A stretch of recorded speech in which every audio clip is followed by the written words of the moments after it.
Jajaran Satres Narkoba Polresta Denpasar mengamankan seorang pria pengedar narkoba jenis kokain.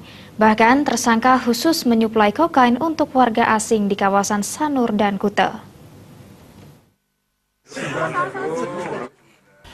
RM, 49 tahun yang tinggal di kawasan Kesambi, Badung ini diamankan petugas Satres Narkoba Polresta Denpasar. Pria yang bekerja sebagai marketing properti ini diamankan petugas setelah mendapatkan informasi bahwa tersangka kerap menawarkan dan mengedarkan narkoba jenis kokain.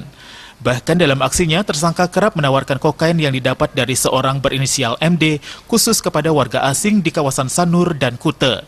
Tersangka mengaku nekat menjual kokain karena terbelit utang hingga 30 juta rupiah.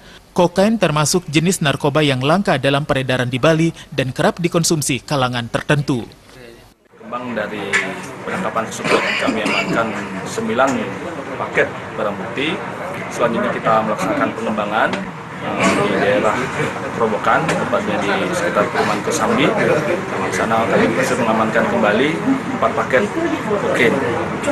Keseluruhan setelah ditimbang, kokain tersebut berjumlah 7,9 gram, dan dari keterangan tersangka, kokain tersebut didapatkan dari seseorang yang ditemukan pada saat tersangka jalan-jalan ke Pantai Kuta dengan inisial MD.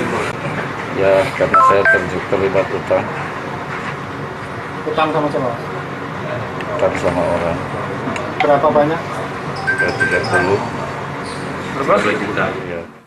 Tersangka kini masih menjalani pemeriksaan intensif petugas guna mengungkap keberadaan MD, pemasok yang kini masih dalam pengejaran.